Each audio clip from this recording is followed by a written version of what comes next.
자기 집 문 밖에 나가지 말라. 여호와께서 애굽 사람들에게 재앙을 내리려고 지나가실 때에 문 임방과 좌우 문설주의 피를 보시면 여호와께서 그 문을 넘으시고 멸하는 자가 너희 집에 들어가서 너희를 치지 못하게 하실 것입니다. 그래서 피가 뿌려져 있는 데는 뭐 하지 못하냐? 멸하는 자가 들어가서 치지 못하게 하는 그런 일이 벌어지는 거예요. 그래서 이 뿌린 것은 어디서 나온다고요? 유월절 때 나오는 거예요. 그래서 보세요. 유월절이 뭐냐? 이 한문으로 해놨는데 이게 너멀유에 너멀율 이렇게 너멀유 그리고 월은 뭐냐면 이것도 너멀월이에요. 그래서 넘어가는 것. 영어로는 패스오버예요. 위로 해서 넘어가는 것. 그래서 유월절을 통하여 보여주시는 것들이 뭐냐? 자, 피 뿌려진 곳에는 무조건 넘어가게 됩니다. 피가 뿌려져 있으면 뭐 하게 된다고요? 넘어가요. 왜 넘어가는지를 설명할게요. 피 뿌려진 집에 가면 멸하는 자가 뿌려진 피를 볼 때 죽이지 않고 이렇게 넘어가게 되는 이런 일이 벌어져요. 그래서 피가 뿌려져 있으면 멸하는 자가 어떻게 할 수가 없는 거예요. 이것이 하나님이 정하신 법이에요. 자, 이것은 무엇을 의미하는가? 여러분, 애굽은 세상을 얘기합니다. 애굽은 세상, 그리고 바로 왕은 마귀를 얘기해요. 그리고 노예는 뭐냐? 죄 아래 놓여져 있는 죄인들의 상태가 바로 이스라엘 백성들이 살아가는 그 상태예요. 애굽은 세상, 그리고 바로 왕은 누구? 마귀. 그리고 노예는 죄 아래 놓여져 있는 죄인들의 그 상태가 어떤지를 보여주는 거예요. 자, 그러면 보세요. 자, 이 죄 아래 놓여져 있는 죄인들이 수많은 죄인들이 있는데 하나님이 이렇게 문 임방 위에 하고 좌우에 이렇게 뿌리라고 해놔면서 문 밖으로 나가지 말래.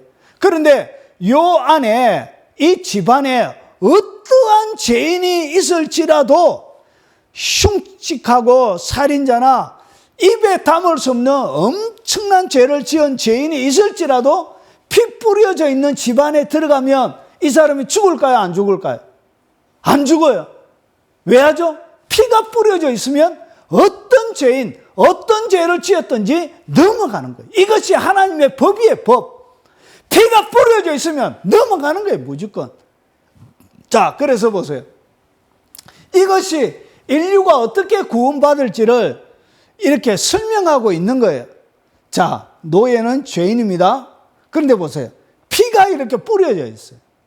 피가 이렇게 뚝뚝 뿌려져 있는, 떨어지는 피가 있으면 이거는 반드시 뭐 해야 되냐? 하나님의 정한 법으로 넘어가야 돼. 이 집을. 이렇게 넘어가는 거예요. 그런데 보세요. 애굽의 삶, 이 전체적으로 요약하면 죄 종합 세트의 삶이에요.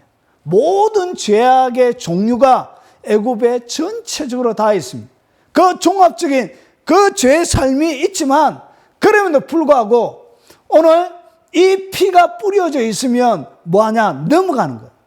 넘어가서 이 피는 뭐 한다고요? 말을 해요. 말을 하는데, 자, 말하는 뿌린 피. 뿌려져 있는데 이 뿌려진 피는 뭐 하는 능력이냐? 말하는 능력이 있는 거예요. 그래서 뭐 하라고? 패스! 죽음의 천사가 오면 이렇게 말하는 거예요. 패스! 패스! 패스! 패스! 패스! 이 피가 말을 하는 거예요. 뭐라고? 패스해, 패스! 이게 바로 유월절입니다. 그래서 이 보혈은 아벨의 피도 얘기하고 있다면 예수님의 보혈도 당연히 말하는 능력을 가지고 있는 거예요. 자, 그러면 좀 더 보겠습니다. 자, 그러면 왜 이렇게 말하는 피가 필요하게 되었는가?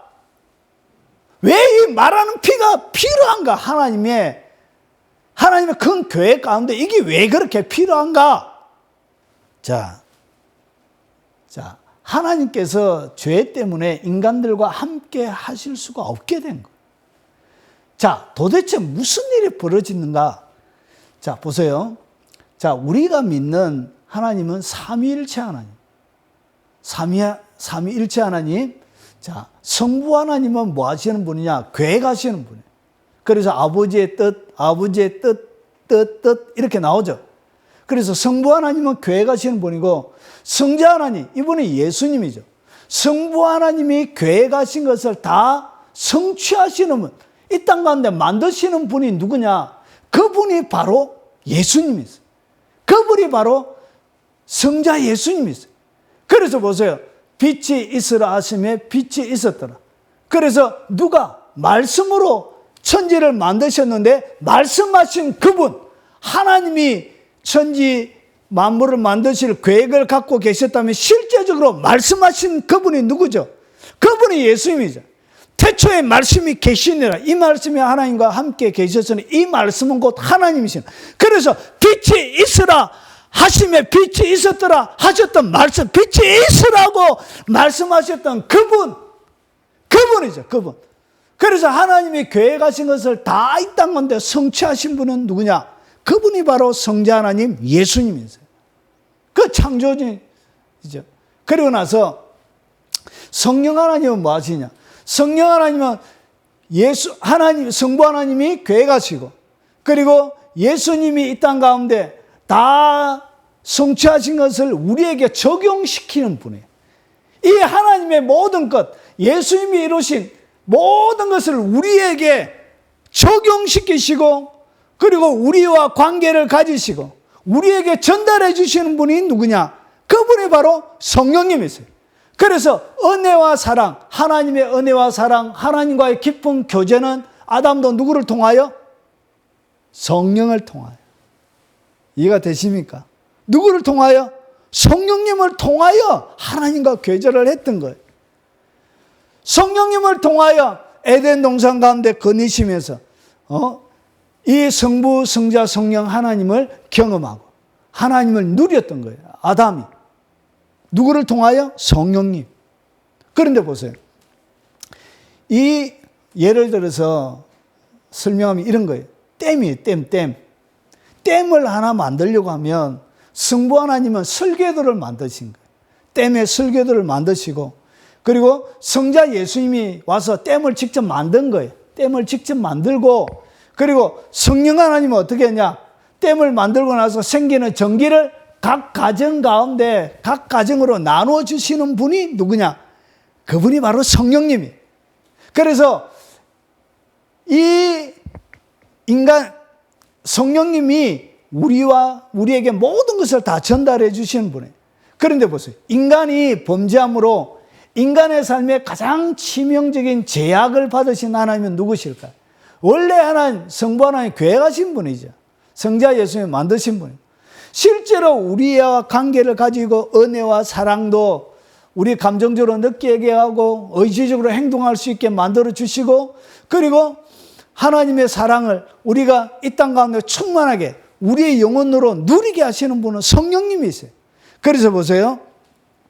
인간이 범죄함으로 인간의 삶에 가장 치명적인 제약을 받으신 분은 누구냐? 바로 성령 하나님이세요. 그러면 왜 성령님이 역사하지 못하게 되었느냐? 결국은 그것은 다 죄 때문에 그런 거예요. 죄 때문에 성령님이 역사를 못하게 된 거예요. 그래서 죄가 있는 곳에 성령이 역사하기 위하여 하나님께서 만드신 방법이 뭐냐? 이 죄가 있음에도 불구하고 하나님이 인간을 사랑하셨죠. 그 사랑을 끊임없이 인간에게 전달해 주기 위하여 성령님이 역사하실 수 있게 하기 위하여 하나님께서 만드신 방법이 바로 피 흘림이에요. 피 흘림. 피. 이게 왜 피가 중요하냐? 여러분 로마서 6장 23절에 보면 죄의 삭은 사망이에요. 사망은 뭐냐? 죽음이에요. 죄의 결과는 반드시 죽어야 되는 거예요.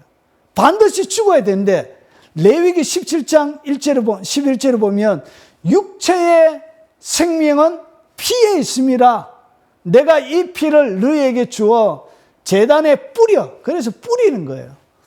너희의 생명을 위하여 속죄하게 하였나니 생명이 피에 있으므로 피가 죄를 속하느니라.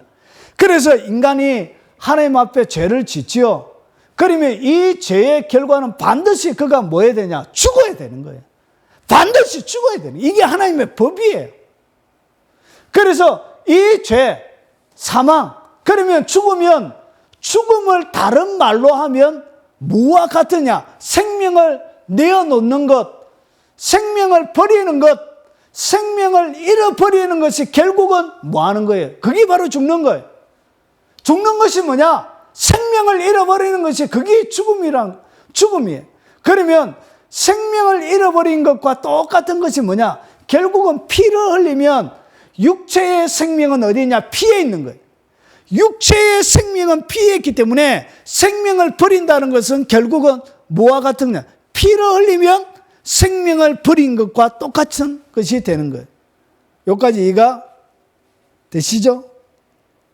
이해가 되냐? 자, 그러면 이 피 흘리는 것이, 피 흘리면 이 피가 뭐 하게 되냐? 죄를 속하기 때문에 그 생명, 왜 피가 죄를 속하게 되냐? 피를 흘리게 되면 그는 죽는 거예요, 죽는 거. 죽었다고 보는 거예요, 하나님께서. 그래서 죽었기 때문에 이 죽음을 통하여 죄의 대가를 지불했기 때문에 그에게는 뭐가 있냐? 더 이상 죄가 없게 되어지는 거예요. 더 이상 죄가 없게 되어짐으로 어떤 일이 일어나냐? 죄 용서가 그때 일어나는 거예요. 자, 그러면 이 죄 용서, 이 피를 흘림을